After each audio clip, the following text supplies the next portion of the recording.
Welcome to the Coaches Show, week number 2. I'm Todd Robinson, along with head coach Will Compton of the Hutto Hippos, and the Hippos are 1-0 after a big 46-21 win over San Marcos Rattlers last Friday night in San Marcos, and obviously this Friday night, then the Hippos will come back home, take on Liberty Hill at 7:30 here at Hutto Memorial Stadium in our Freedom game, and we'll talk about that a little bit later on. But, Coach, big win, great way to start the Will Compton era as head coach of the Hippos. And I guess, first of all, how did it feel to be kind of back on the sidelines as the head guy? It was great. I thought, for me it was kind of relaxing. I didn't have to worry about what the first play call was. I didn't have to worry about, what substitutions we were going to make. We got great coordinators, and so they had everything planned out for me. And so I was able to lead the warm-ups and high-five kids and just be excited on the sidelines. And we'll visit with one of those coordinators, offensive coordinator Matt Leonard, here in just a little bit, kind of get his take, and obviously also visit with one of our star players, Gary Choice. I think just – you probably could not have asked for a better start to not only to a game, but to a season, right? I mean, you kick off, they throw a pick on their third play of the game. Mm-hmm. We go down and score, had a touchdown called back, but still get points out of that turnover.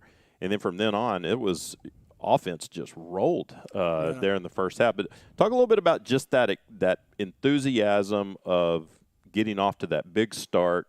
Defense getting that turnover, that had to be big for Coach Mosley in his first game as defensive coordinator, and just kind of what that did for setting the tone. No, I thought it was a great start. They ran the ball, then they tried to come out with a play action pass. Kenny gets an interception, and I mean you could tell right there, that the energy on the sidelines was there. And offense went out and we scored, but got a call back for a penalty. Tim came on, still knocked down a great field goal. He had a great night, really did, kicking, and so it started us off on the right foot. And so from that point, you could tell that the defense had a little swag to them, and we're playing hard. Coach Mullins and his staff did a great job of getting those guys ready, and the offense just continued to try to execute and do the little things right. We had some big plays. Obviously, we talked to Gary here in just a second. Alex Green had a big night as well with some monster catches, and so it's just one of those things where it was one thing after another that kind of led a little momentum for us, and an exciting night. What do you do as a new head coach, new staff, new players? We talked about this last week. Some of these guys, you've only known these guys for a couple of months, both players and some of the coaches, and I think the beginning of every season, first game, there's always some nerves anyway, right? And you like that. That's a healthy thing. What do you do as a head coach to try to help kind of calm those nerves and get these guys focused on kicking off and starting the season? I think one thing that we did, which was great for, us as coaches and us as the players as well, is that we walk through everything, as far as, hey, this is how we're going to come out of the tunnel. Here's what we're going to do whenever the national anthem's played. Here's what we're going to do. Here's our captains for the coin flip. And just all those little details to where now we had practiced it for 2 weeks. That now it's a routine. It's not that newness. We knew exactly how to line up whenever the color guard came out and, where we're going to be facing and what arm our helmet was going to be in. It's just those type of details, I think, set forth, for the entire night, and just being able to be prepared and, making sure all of our coaches were on the same page as far as, this is where kick's going to be, this is where punt's going to be, this is where we're going to do our pat and go, and, just trying to line up all those little details so it's not so much confusion and things like that on that game day. And I would think some of those things, those little details, even down to practicing how we're going to line up for the national anthem, which I saw last week you guys doing that. That has to come from years of experience of being a coach and going, hey, these are all those little things that we need to cover so that we're not discombobulated when we come out for game one. Yeah, absolutely. We started it back probably 2009 when I was working with Derek Rush up in John Tyler. And so he was big. He called it Play the Game on Thursdays. And so you went out and you practiced all those little details. And, it becomes one of those things where sometimes you take for granted the fact that kids understand they're running out the tunnel. And then, I always like to look at the opposite sidelines. Does it look organized or people just kind of roaming around and those type of things? And so I wanted us to look sharp, especially for our first game. And so we practiced it and made it look right. And I think even down to the little things like how you exited the field pregame.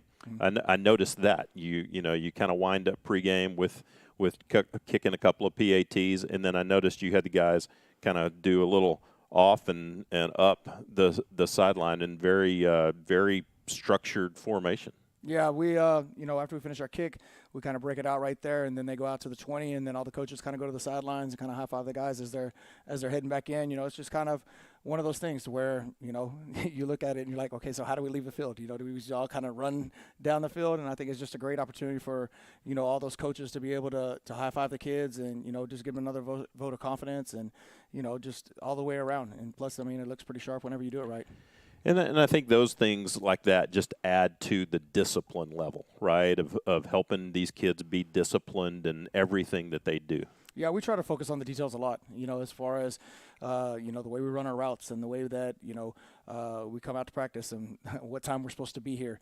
I mean, all those things are things that we're trying to instill in them. But, like we talked about last week, those are life skills. Mm-hmm. And if we can do the little things right as far as getting into the 20 and exiting the field the correct way, I mean, that's a detail that, is going to come into life. And, hey, this is exactly how my boss wants me to do something. That's the way I need to do it so that I'm able to keep my job. So back to the game. So you get that first series, get that pick, and then get the field goal. Then hold them. They go 3 and out, and take the ball. Will drives them down, scores on that big pass play to Alex on, I think it was from the 45-yard line or so, about a 45-yard. I think he had two touchdown catches that were about 44, 45 yards.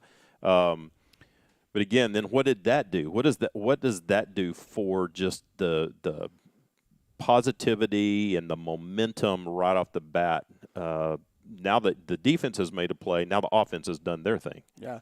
No, it was, and, as we were going up and down the sidelines, our coaches did a great job of staying locked in. It wasn't, hey, we had a big play, and then all of a sudden we take off, and now we're not coaching like we should. And so I thought the coaches did a great job of live benching and staying in the moment. And so it's one of those things where, yeah, you have a big play, but they're explosive offense as well. Sure. And so we had to make sure that we were making corrections on just the little details and things that we needed to do so that when we walk back out there again, we're able to execute. When the defense walks back out there, they're able to get a stop. And so I thought we did a good job of that. And so it was just kind of building confidence. I didn't even really look at the scoreboard, except I did. I'm going to lie. I looked at the scoreboard in the first quarter when it was about, 12 o'clock in the morning, and I saw that it was still the first quarter. Oh, kidding. that was hands down the longest first quarter I've ever had in my life. Such a long game. And so that was pretty much the only time I was really looking at the scoreboard and the clock as far as that's concerned, just trying to stay in it and, go series by series. And I think in terms of, even though you weren't looking at the scoreboard, the rest of us were. And I think once you, in a game like that, you get that 10-point, you get up by 2 scores, and just able to kind of constantly stay ahead of them by 2 scores. And then you get to a point now you're up by 3 scores. And that starts changing the game for them, right? Because they're a team that does a lot of their stuff on the ground. Yeah. Maybe passing's not their strength, but now you're putting them in a position that they're going to have to start throwing the ball a little bit. Yeah, and we noticed that from the very first series they came out that they were trying to clock us. Is they were, they huddled up their offense and they were kind of looking at the clock go down and see how much time they had left and then run to the line and run the play. And so we knew they were trying to limit our opportunities as getting on the field. And so whenever you are able to get up, 2 scores, 14 points, it does change your dynamic because now you can't chew that clock as much as what you want to. You got to start taking a little bit more chances and trying to push the ball down the field. Do you feel like, okay, their offense certainly is not anything like what Liberty Hill's going to run and what we see in that slot T, but the fact that how they were doing that close huddle, running up to the line of scrimmage real quick, that is some stuff that Liberty Hill does. So do you feel like you probably got a little bit of a bonus experience for your defense in at least how they're going to look coming up to the line in this game? Yeah, I mean, Liberty Hill's a different animal altogether, the way that they break their huddle and that they're quick onto the ball. What I think it did do for our defensive line especially is the physicality. Mm-hmm. And so they got a chance to see what physical football is going to be like, with them, San Marcos being a lot bigger than what we were. But they quick break that huddle and we have to find the unbalanced side and we have to find where the tight end is. I think that does help us, but Liberty Hill it's a different thing altogether. Yeah. And we'll talk about that here in just a little bit. They're amazing at what they do. So Will Hammond, great first game. He was really on target, throwing the ball well. What you would expect from a leader like him who's had so much experience. But just really everybody on the offensive side, wide receivers were catching the balls. In that scrimmage against Vandergrift, had a lot of drops. Yeah. We didn't have those drops the other night. Like, everybody's hands were good. Will was hitting them. You're working Brody Bueno into the offense, which is great. That highlight catch that he made in that corner of the end zone, which we all tweeted out trying to get ESPN to pick that up for a top 10 play. It was worthy. It should have been. It was a great catch. No, I thought offensive skill wise they did a great job. It was exciting to get Jalen Banks back in the mix. Mm-hmm. He came out. He was kind of questionable going into it, and came out and felt pretty good. So we let him roll a little bit in the first half, and it was great. We were hitting on all cylinders, so to speak, and offensive line was doing a good job of trying to maintain blocks and things like that. And so, it was just one of those things where it's kind of a full team effort, and then, I looked down at Coach Leonard and I just tell him to call the touchdown play. And, every once in a while he does that. We'll talk to him in just a little bit. But, he did a good job of calling quite a few of them. D, of course, made big plays. And I felt like, for the most part, didn't give up big plays, which, when your offense is putting the points on the board and doing what they're doing, you want your D to, just don't give up the big plays, right? Don't let somebody get behind you. Don't do those things. And for the most part, they really stayed pretty disciplined on defense. They did. They hit us on a couple of plays in the first half, and it was really it was two separate plays that they ran multiple times that got us. And then Coach Mullins and his staff, they made some corrections at halftime and then took away those plays. And so that was the big thing. They had the kind of the H-back or the tight end and into the flats back on the weak side, right, on a little bootleg action. And, we changed some coverage things around and, got that taken care of. And then they were running more of a midline type thing with their quarterback. And, we made that adjustment and, we were able to stop that play as well. But I thought overall, they did a great job of not giving up big plays and making it just a shootout. Talk a little bit about tempo. We talked about that last week too, of going fast. And you said the guys were going to have to get used to that. But I was really impressed later in the game. Ryan and I both observed San Marcos with a lot of guys standing with their hands on their hips, which generally is a sign that they're tired and maybe not in great shape. Our guys weren't doing that. Our guys looked to really be in good condition and could have kept going really quick. Yeah, and I mean it was tribute to those guys because it was humid, and really taking it out. But we try to push the tempo in practice and try to practice hard, so that when we get into those game situations, it's not as trying for us. We're able to roll down those series and things like that. And so I think that was they did a great job of that. And so we're going to continue to push our tempo and get even faster, and excited to see the product of that. You talked last week about Tim Hollenbeck and how well he had been kicking, and obviously the other night he was perfect on his field goals and on his PATs, but I think something that sometimes goes unnoticed and people don't realize the value of is being able to kick the ball out of the back of the end zone on those kickoffs and not give those guys a chance to return it. So every play, every possession, they're starting from their 25. Yeah, absolutely. I think he had 4 or 5 touchbacks, and so that was great. He's doing a great job, and kicks it down the left hash, and we knew he could get it to the end zone. And so if we can get it back there, we're going to let him go for it. And just did a phenomenal job. He missed a couple, kind of knuckleballed him a little bit, but those are the things that he can work on this week. Field goal wise, good from 42. Yeah, you got to be excited about that. And then the lone punt we had there late in the fourth quarter, I think it was 40-yard punt. Yeah, and so overall, great night by him. And that's a credit to your special teams coach, right? Yes. Coach Gaylor. Gaylor, that we talked about some last week. It seems like a trend in high school football, especially, and we've seen it with the Hippos the last few years. Is instead of kicking it deep and out of the end zone, it's doing that pooch kick. Yep. When do you decide, hey, we're going to do a pooch kick versus we're just going to try to kick it deep? It's the sky kick. We have it in our repertoire. Tim was kicking well, so I was just like, hey, let's let him go for bombs it. Away, huh? Yeah, let's get it back there. And, the sky kick, a lot of that is predicated on the returners. If they got, 2 guys back there at the back end that you're really worried about being able to cover a kick, that's when you want to try to sky it up there and get them to fair catch on about the 30, 35-yard line. With Tim being able to put it in the end zone, and not just to the end zone. I mean, he was getting it, probably 5 yards in. We felt good about going ahead and kicking it deep right there. Another thing on special teams that I think sometimes goes unnoticed is when you're on punt return, and a lot of times you'll see guys that'll be back deep and they let that ball bounce, and sometimes it'll roll 20, 25 yards, and you've given up that much field position. We seem to do a really good job of getting up and getting on that ball and not letting it get past us. Yeah, Braden did a really good job. He's a young sophomore. I think he's got a bright future for us, and so he did a really good job. And that's, that punt returner position, it takes a lot of courage to be that guy, because you're staring straight up in the sky and you have people bearing down on you. He fair caught, and I think he did a great job for his first game and calming his nerves and being able to field the ball. Yeah. I do have one question. Offense scored on every possession of the first half, except for the one right before halftime when they had it 1st and goal at the 4-yard line. So tell me, from where we were, we must have thought we had a timeout that we didn't have. We all thought we had a timeout we didn't have. Yeah. And that's my fault. That's poor game management. Me and Coach Leonard, I just got done talking with Coach Mullins, when we were on defense, and I was like, man, we got one left. And then when we came to offense, me and Coach Leonard looked at each other, we got one left, and took it down there. And we get down to the 4 quick, and we're about to sub in like our big package.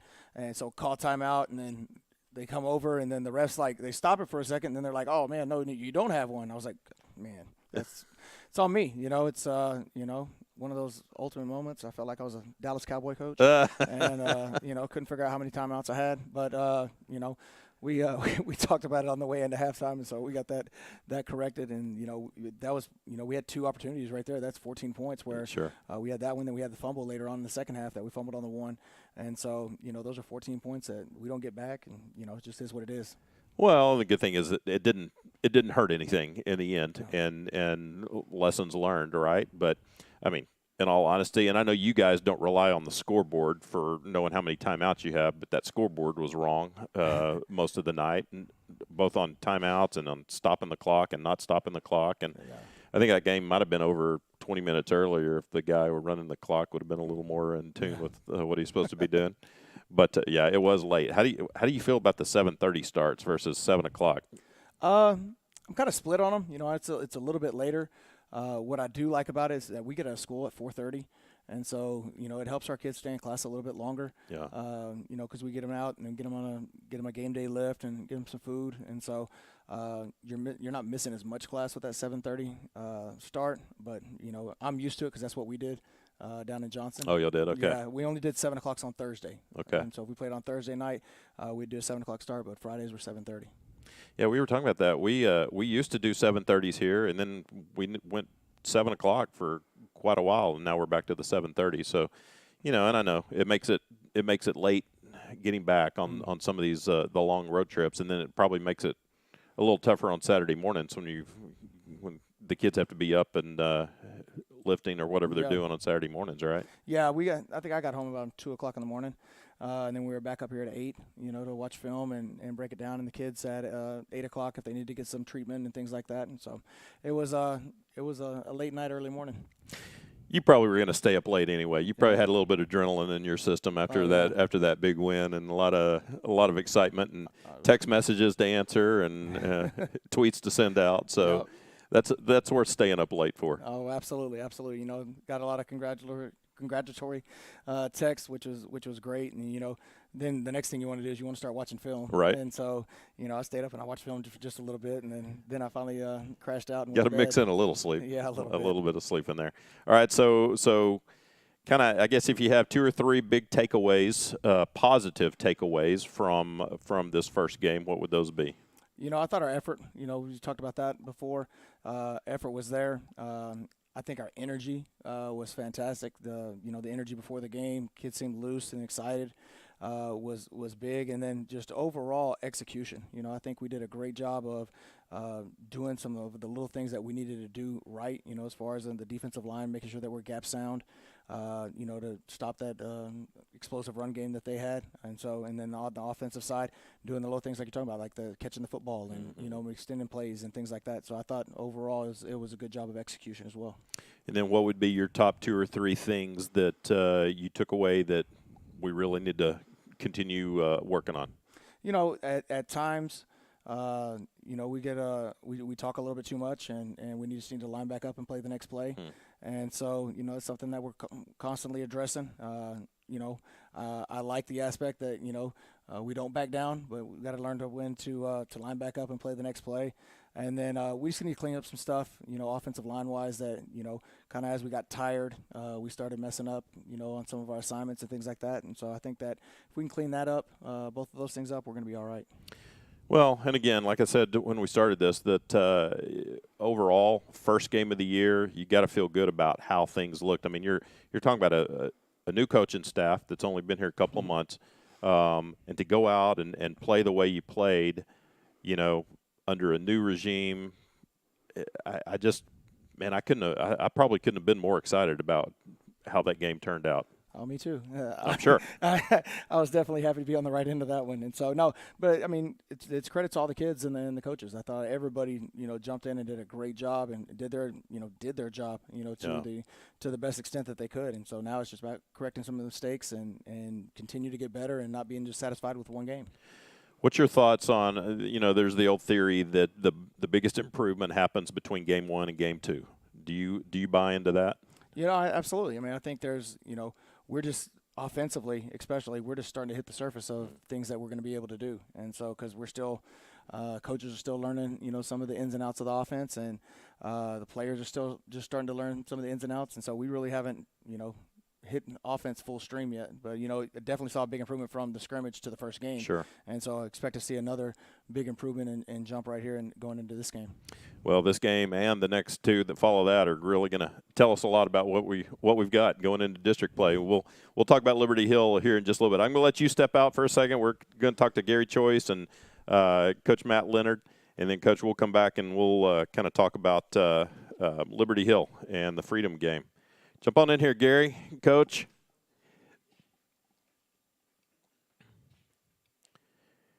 Gary Choice, senior running back. You've done this before. You've been on this show before. Yes, sir. Good to see you again.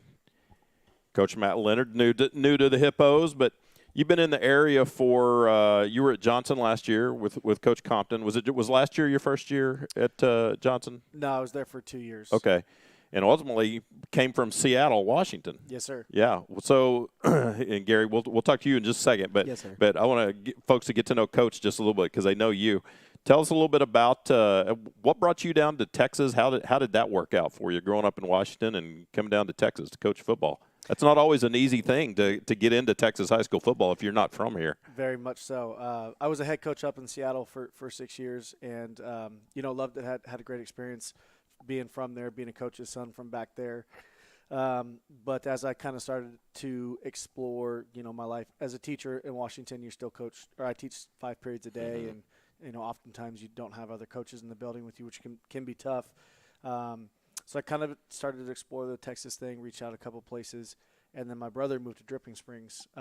He's in sales, and I came to visit him, and I made the mistake of going to meet with a couple coaches and seeing their campuses and just kind of talked to them about how they do things, and I said, I got to make this happen one way or another. So we just kind of took a shot, got a job offer, and started over. I was at Weiss my first year coaching defense, which I've always been an offensive guy, which was a great year for me to learn because I'd never seen some of the stuff that is unique to Texas. Right. And then, got on at Johnson, and Coach Compton and I hit it off, and, we've been pretty close the last couple of years, and he got this opportunity, which was an amazing one for him, and wanted to stick with it. We've when you work with people that you like working with and it works, this job's hard, so you want to work with those people. People you can trust and know. Yeah, absolutely. Absolutely. Were you with Coach Van over at Weiss, or did you come, or he came the year after you left? The year after, okay. yeah.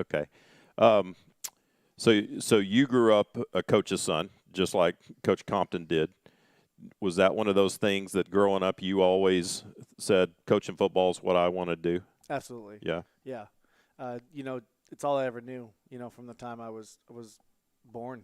I've been a ball boy on the sideline, or, Friday nights are in the blood. and it's just kind of what you know. And you go to games. That was back in the day where, I was 10 years old with a yellow notepad. My dad's like, I want you to tell me what 24 does on every single play. Write it down. Oh, wow. And you just learn film study that way. So I still watch film that way with a pad and paper and just write stuff down. So The old way. yeah, the old way. That's awesome. Yeah. Did the transition to Texas high school football, how was that when you got down here and because everybody hears about Texas high school football, right? I mean, no matter where you're living, Texas high school football is pretty legendary.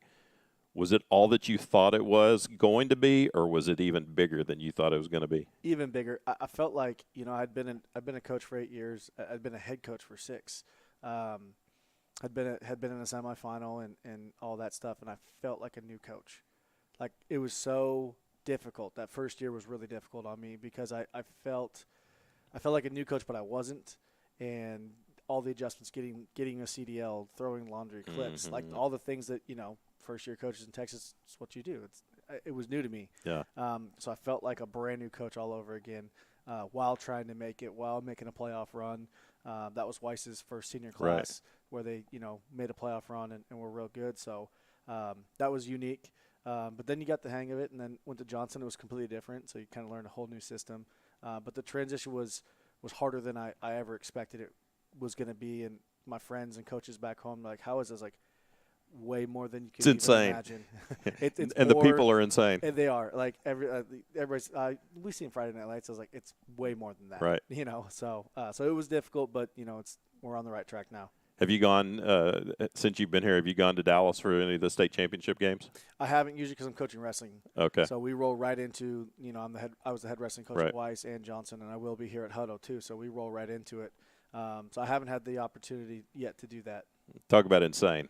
Yeah, it's just, 3 days of just, packed Cowboy Stadium, amazing high school football, fans, rabid, crazy people, and yeah, it's an experience. So I hope you get to do that with the Hippos. Yeah, it'd be fun, wouldn't it, Gary? Yes, sir. To get to do that, but as far as your offensive mind, well, first of all, I'm going to ask you. So you said you went to Eastern Washington, right? Yes, sir. Isn't that the home of the red? Don't they have the red field? The Inferno, the red turf. Yeah. Yes. What do you think of that? It's awesome. Yeah. Should we put an orange turf out here? Heck yeah. I tell you, when it snows there and it's just the white all around, it's actually really cool. Pretty cool. Yeah. It looks cool on TV. Yeah, and then they wear the all red jerseys with the red helmets on the turf. That's cheating. Yeah, I was going to say it seems a little unfair. It is. As far as your offensive philosophy, what is that, and how did you kind of learn that from your dad, or did you kind of build your own offensive philosophy as you kind of went through the ranks? I've kind of taken from everybody that you go with. I've coached at a bunch of different places, and so it's really morphed. Friends of mine that have watched some of the game on Friday night, they're like, you look different, and things look different. I was like, well, you kind of take different pieces of different things. In high school, we were kind of a pro set team. And then when I was becoming a head coach, I wanted to be unique. And up in Washington, people are kind of older school, a lot of more ground and pound. And I hate to say it because I'm a Husky fan, but you watch what the Ducks do up there. And I was like, let's play with that. Let's play with that tempo and that pace and that spread, and let's spread the field. Mike Leach tried to change it a little bit at Washington State, too. He tried, yeah. Washington State's kind of always been its little thing. But so you kind of just pick and pull from everything and kind of make it your own thing. And it's not really one true thing. And then, working with Coach Compton the last couple of years, it's now completely changed to kind of marry what I've done with what he's had tremendous success with and what we had great success with at Johnson, and kind of try to make it its own thing. Just try to find something the defense can't play against is what the goal is. And you like the really fast tempo thing too, right? Yes, sir, absolutely. And as fast as we can go is the better for us and the kids. They kind of saw it Friday night. Practicing is kind of hard, and they're going and they're practicing. And Gary can tell you we're practicing out there today, and it's okay, tempo, let's go. But you see it on Friday night. You see it in the game when they are starting to break down. And that's the cool part because you can see the vision start to take hold, and the kids are like, oh, this is why he yells at us in practice to get on the ball and run it, We commented during the game, Ryan and I did, and loved it, that, you came in and you had that fourth and short, and you put that jumbo package in with Brody as the back, and and he rolled for about 7 yards and then lined up so quick and went with that same play again, picked up another probably 5 or 6 yards, and then ran it again like before they could make any substitutions or adjustments. I loved that it wasn't just, hey, let's get the first down, now let's bring the regular offense back on. It was like, hey, we're gonna keep doing this until they stop us. Yes, sir. Yeah, that tempo is difficult, especially when it's a short yardage play. And that heavy package is really tough too because they're running right at you and then they're on the ball. And but it's really just it's a mindset about continue just to pound it. If they didn't stop it, keep going, and that just applies so much pressure on the defense to get lined up, especially when it's a different formation, and then to go play physical football when they're tired. And that was kind of our game plan we thought that we could tire them out and that it would be a benefit for us, and it certainly showed up. Yeah, I think it was pretty obvious. We're sitting up here in the press box at Home Memorial Stadium, and it just started pouring. And I think it's supposed to rain a lot this week. Of course, we were talking about that last week. We go 3 months, and it hadn't rained a drop, and now football season hits, and it's raining a lot, which we need the rain. But does that change anything for you when when you see a forecast and you're like, man, it's going to rain? Do you have kind of a sheet of these are my wet weather plays? These are some things that we're going to have to do, because I'm sure you can't run everything exactly the same and with a wet football, right? Yeah, the weather has an impact on that. You have to be prepared for it, because if it's not as much the rain, it's the wind. If the wind gets going crazy, then you have a hard time throwing the ball into the wind. You have to kind of have a plan for that. And so you always do. You always have a plan. And I've already looked at the forecast, and I'm like, okay, what would we have to scrap if that happens to us? Luckily, I think we can run the football, and I was a little bit surprised that we chunked it as much as we did last Friday night. The goal was kind of the other way around. Oh, yeah? With the way I thought they were going to play us. But, Will obviously made some plays, and we did some different stuff with moving guys around that they had a hard time covering with. It's like, okay, well, we'll just keep taking the shots if they're going to give it to us. So, but we'll be prepared either way. How much do you try to keep in your pocket and not show, going into before district play? Because, you want the guys to practice and be skilled at the things they're going to be running in the games that really count. Not that these games don't count, but obviously they don't count as far as playoffs. Do you try to keep some things in your pocket and not show all your cards before you get into district play? Yes and no. I would say every game is winning is difficult, and whatever you got to do to win any game is super important for the kids, for the confidence, for how that locker room is and how the people are viewing it. Of course, there's little things that you're like, okay, maybe when we're playing X team, we maybe want to hang on to this, but really whatever it takes to win a football game, you'll do, and they've still got to line up and stop it. Sure. There's kind of that old adage of, you put it on tape and they've got to prepare for it. It's more time. I'm sure, Liberty Hill's preparing for number 10 right now on offense. No doubt. That they didn't have to before. So, just give them more to think about. More to think about, yeah. Yeah.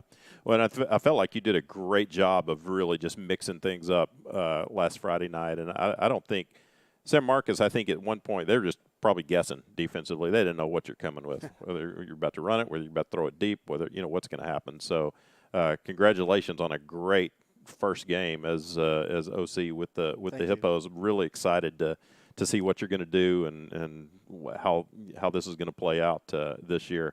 And congratulations also, you just got married. Yes, sir. Thank you. Yeah. Congratulations. Your wife, you said, is also from Washington. She's came down with me. Okay. Yeah. Well, she didn't have a choice. Honestly, we'd only been dating about 4 months, and I told her, and she's like, okay, well, I guess I'm moving to Texas. Like, oh, that was easier than I thought that was going to be.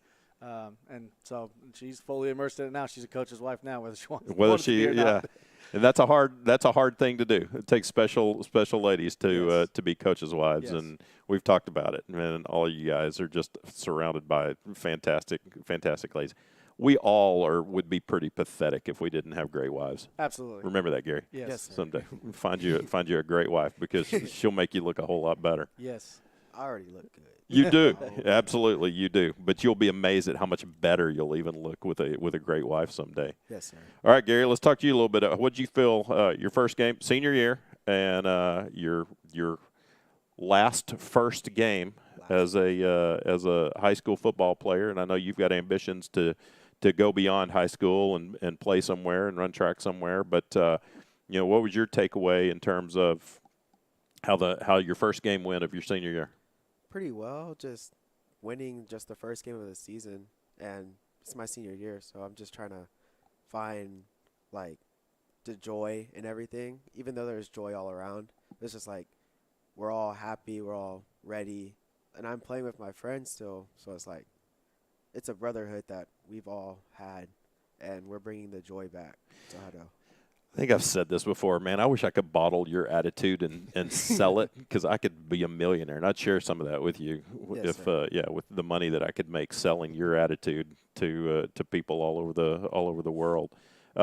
Last year, you got to play a little bit with your little brother Yes, because he got called up to varsity, and you played a couple games. But now this season, y'all are both on the field together. This is going to be a whole season of being with your brother. How does that feel? it's good and bad sometimes because we like to argue like, oh, you're getting the ball. No, I'm getting the ball.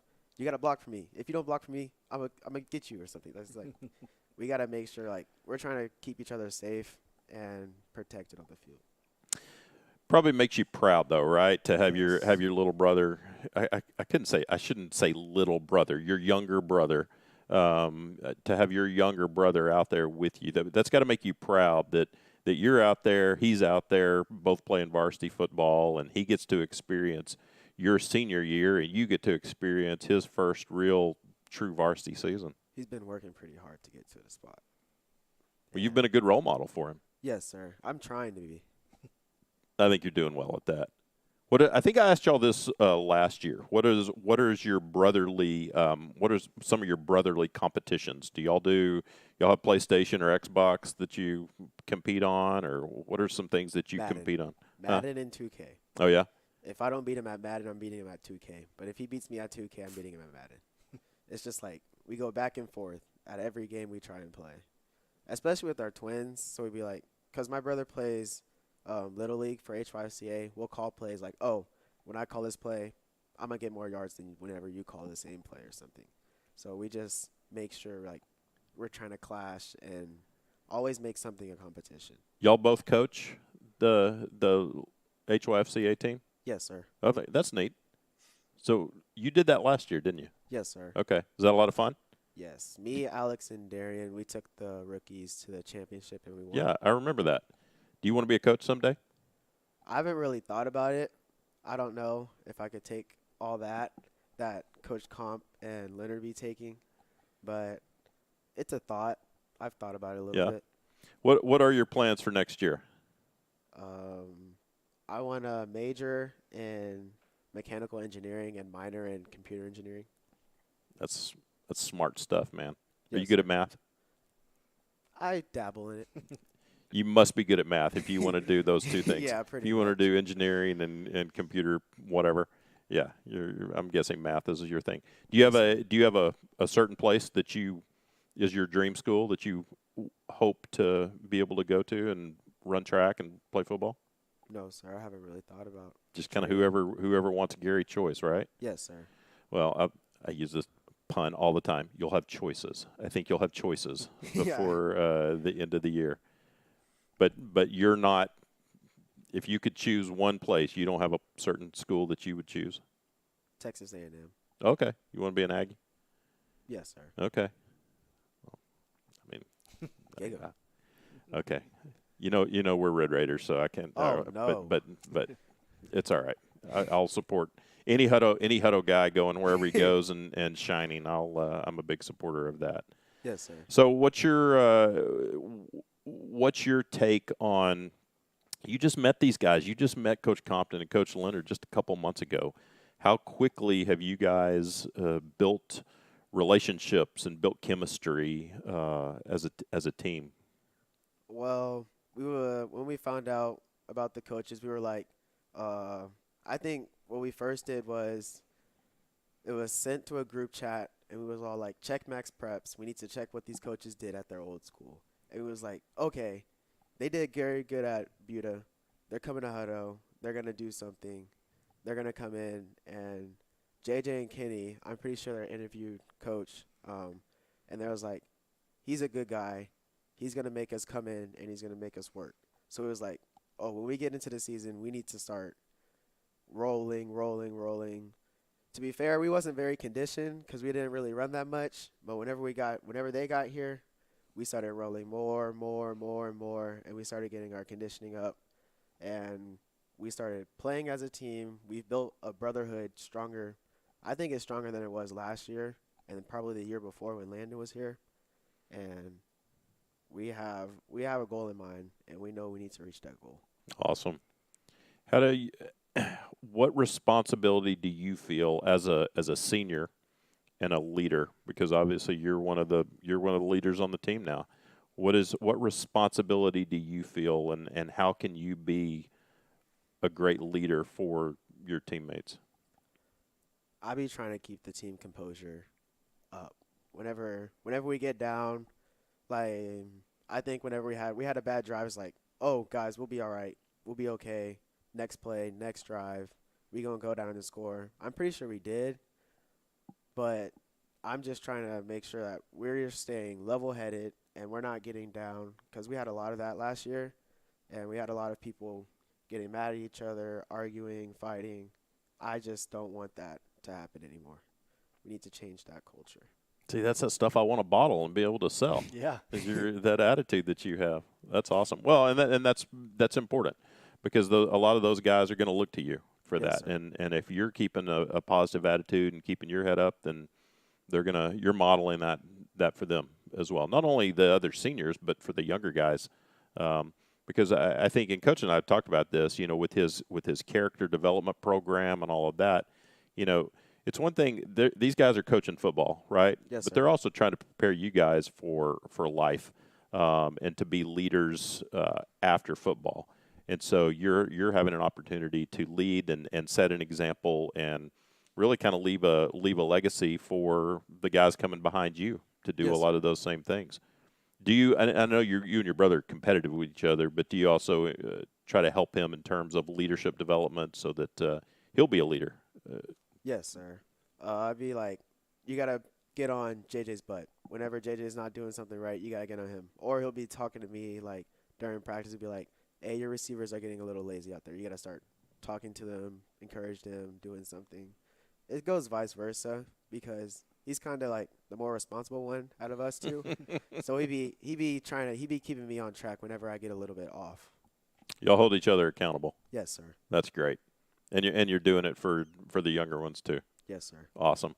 Well, good luck this Friday against Liberty Hill. Yes, sir. This is a Liberty Hill. We'll talk to Coach here in just a second.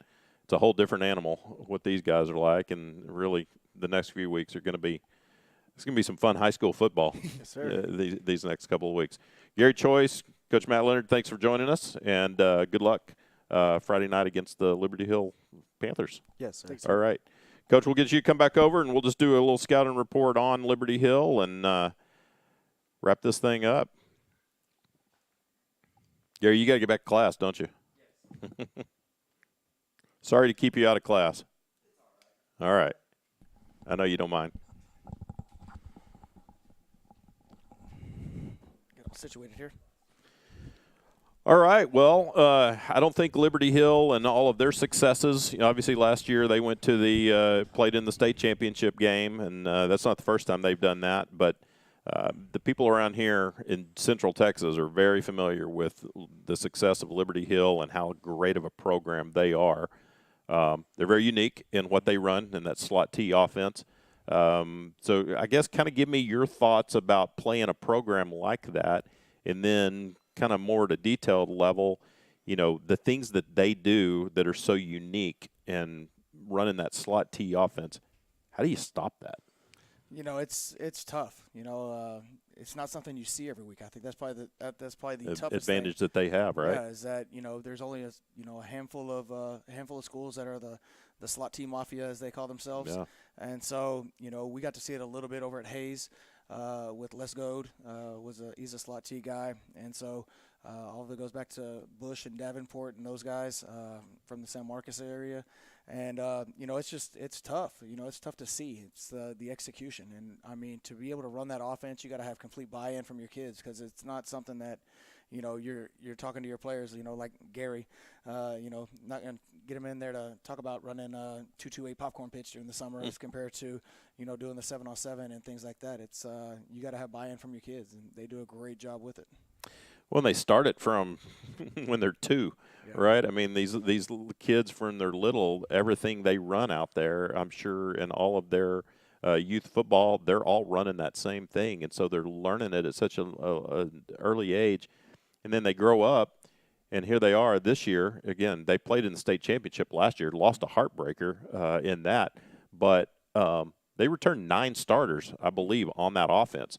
So all of those guys, they know exactly what they're doing, and I've seen teams that think they are so prepared to stop that, and it's just like they're magicians with that ball. Yeah. Like a lot of times these defensive guys, they don't know where the ball is. No, it's tough, and I mean, and probably the toughest part for us right now is just trying to replicate it.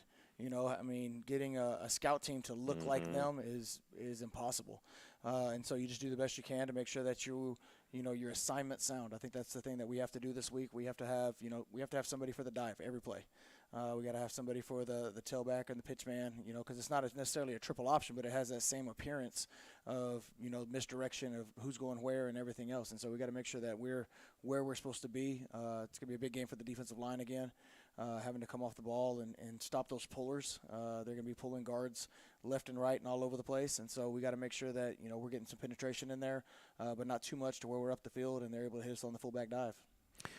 And I know they can be awfully frustrating at times for a team like us that has a really fast-paced offense that's used to tempo, that wants to score quick, because man, they can just grind it out. They can use up a whole quarter running the ball, right? Especially if they're just picking up 3-4 yards at a time. Yeah, and that's something that has been tough. With some of the teams that we played in the past, not necessarily slot T, but just kind of like what San Marcos was trying to do is slow us down. Because when you're on the sidelines, that's why it's so important for those coaches to keep the kids locked in on the sidelines, because you don't know how long that's going to be, whether it's going to be, a quick 2 minutes and then you're back out on the field, or if it's going to be 8 minutes before you're back out on the field. And, staying locked in on the sidelines and keeping staying warm and loose and, being prepared for that call whenever it's third down alert to be able to go on the field is big with our coaches, and our kids got to, kind of adjust with it, because you just don't know how many opportunities you're going to get. Right. Yeah. Certainly, your number of possessions per game against Liberty Hill is going to be a lot less than it is, which puts a little bit of pressure on an offense to be sure you take advantage of all of those possessions. Yeah, absolutely. That's what we talked about. We needed to win. At least 2 possessions in the half. If we can do that, and kind of going into the same thing like we talked about earlier with San Marcos, if we can get up 2 scores, it's going to change some things a little bit.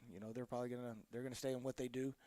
They don't throw the ball a whole lot, so it's not like they're going to jump into spread and start doing that. But the more if we can get up on them, it's going to put more pressure on them to really be able to move that ball quickly. And if we can just get stops, we'll be all right. And you mentioned they don't throw the ball much, and they don't. But it seems like on those rare times they do, they're awfully successful even doing that, because what they do is everybody pulls up, right? They suck all those DBs up trying to play the run, and then now they get somebody behind you and they throw a deep ball. Absolutely. I mean, they end up, they run, and then all of a sudden the safety's eyes or the corner's eyes are on the wrong spot, and then that's when their big play passes come in, and they're not looking to dink and dunk you down the field. When they throw a pass, I mean, it's going to be one that's going to pick up a big chunk of yards if you're not doing your job. I don't know if you've read much or looked back in recent history, but Hutto and Liberty Hill have some really good football games going back over the last, I don't know, probably 10 years or so. Yeah. We had one out here. I lose track of time because COVID kind of messed up everything in terms of reference, but I want to say probably 4 years ago, we had a game out here with them. It was ping pong. I mean, it was back and forth. 52-51. The overtime game. Yeah. Yep. That Get a they stop at the very end. Well, they went into overtime. We scored, and then they scored, and they decided to go for 2. Yeah. They're going to try to win it, and we stopped them on on going for 2. It was an incredible football game. Well, hope it doesn't go to overtime, but I'll definitely take the win in overtime. Yeah, absolutely. If you can get the win, you're gonna be happy with that, no matter what. But I mean, should be a great football game for folks that like high school football. They're got to mention their superintendent, Steve Snell, used to be over here in Hutto. He was a Hutto resident, and then moved away, took a job over in East Texas, came back, and he was actually he worked in Hutto. He was one of our assistant superintendents when he was here. So now we have a little bit more of a rivalry because we've got a Hutto connection over there. But no, it should be for folks who love high school football and good quality football. I mean, this should be a fun night. And it is our freedom game. Certainly want to make mention of that. You know, for any of our veterans, first responders, active military folks, you know, we invite you to come out to Hutto Memorial Stadium. You're going to get in free to watch some great high school football. We're going to feed you. And then certainly before the game, we love to introduce those folks and recognize them for what they've done. And I don't know if you plan to do it, but one of the things that we've done in the past is before the team leaves the field to go back in the locker room pregame, is they get an opportunity to shake those guys' hands. And I don't know, you speak to that just a little bit about, you know, an opportunity to tell these guys, our players, hey, these are heroes. These are folks who you know, protect us and change the world. Oh, absolutely. You know, we're going to do the same thing. You know, after we come off the 20, we'll come around. And, you know, I think it's a great opportunity for, our guys to – and some of our guys are planning on going in that path, you know, as far as going into the military or being a firefighter or first responder. I think it's great for us to acknowledge them and acknowledge their service. You know, for me, it's near and dear. My grandfather was in the military. He was in the Air Force. My cousins, I have two in the Army. One was in the Air Force, and so it's something that's important to me, and so I want to make sure that, you know, it's important to our kids, and they acknowledge and just thank them for everything that they do for us, because, you know, a lot of times it goes unnoticed or unthanked, and I think just sometimes, especially the veterans, they love it to hear when a 16, 17-year-old kid thanks them for what they did, and you know, kind of that level of respect. Well, and we are called Hutto Memorial Stadium, and it's for a reason. It's not just in a name. I mean, we have memorial plaques for all of the different services of the military. We have, we have a lot of people don't see it because they come up into the stands, but we have a seat down on the front row that's it's a seat that stays empty. We put that in a few years back, and it's our POW-MIA seat to honor those folks who never came home.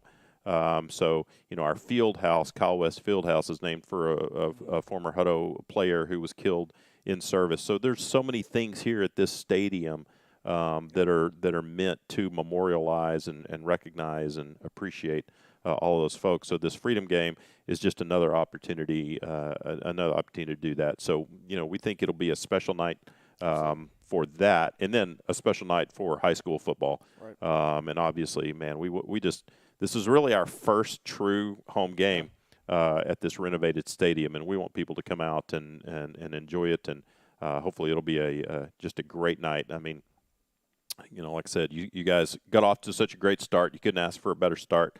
Now we ask, hey, let's go to 2-0, yes, right, and take care of Liberty Hill, which is going to be a tough game. Yeah. But I think our guys, you know, you have have some success this Friday night. There's going to be a lot of positivity for these kids to take away and moving on into the rest of the season. Oh, absolutely. I mean, I think if we can, you know, obviously Liberty Hill's a great team. We got two great teams that we're going to play right after this, and I think that, you know, going into the district, we're definitely be battle tested, and so I think that we can come out of these games healthy and have a true identity of who we are offensively and defensively. That's going to set us up for the district schedule so well that, you know, when we get against those teams like Temple and Harker Heights and Weiss, that we know who we are in those adverse situations. And so that's kind of what I'm looking at as we go through here. You know, we'll take it week by week as far as this week, and then Cibolo Steel next week. You know, let's just go out and let's put a great product on the field, something that we can be proud of, and then try to build off of it and be better each week after that. And the great thing is we get to be at home 3 weeks in a row. We do. That's pretty fun. It is. And so we talked about all that stuff with our leadership council. We met on Monday, and they picked out their uniforms for the week, and we're excited and ready to go. Speaking of that, I want to finish with that, the uniforms. You know, I've always said in the past I wasn't a big fan of the grays, but I have to tell you, that look last Friday night, the grays with the white pants, that was sharp. And the helmets with the number on one side and the H on the other, classic. That was that uniform game was strong. Yes. Last Friday night. You know, we had some issues with our white uniforms, and so which we're hoping is going to be fixed by the time we were back on the road again. And so I called Coach Walsh and asked if we could wear our grays. The gray on white I thought came out super clean. Looks looking, so good. just like you're talking about. And then we have the H on the helmet, and so we got a couple more wrinkles up our sleeves when it comes to the decals that we're excited to bust out, and you know, keep on trying to win some games. And, you know, and that's a thing that some people are like, I don't understand the whole uniform thing and why people change, yada, yada. It's about the kids, right? I mean, kids love that. It's a different era than when I grew up, when you grew up, and, you know, everybody just kind of wore the plain basic uniforms. You know, I think NFL, college football, PlayStation, all those things changed that. And these kids now, uniforms are important to them. Oh, absolutely. You know, the kids want to look good. And, you know, we have 4 different uniforms. We have gray, we have white, we have orange, and then we have a black one. Mm-hmm. And then we have 3 different sets of pants with gray, white, and black. Don't have the orange pants yet. Maybe on the next rotation we can get some money up for that, because I think you can get some cool combinations on that. The one thing that, you know, I wish we did have would be the alternate white helmet. Yeah. The old school white helmet that Hutto used to rock is so clean. It was. And so, you know, that may be our next big fundraiser as we try to get that, so we can get that white on white Stormtrooper look. That'd be sharp. That'd be sharp. Well, it's good. It's one thing to look good, and it's another thing to play well. Mm-hmm. And I think we did both of those last Friday night, and we'll hope for the same thing this Friday against Liberty Hill. Come on out to Hutto Memorial Stadium this Friday, 7:30 game time.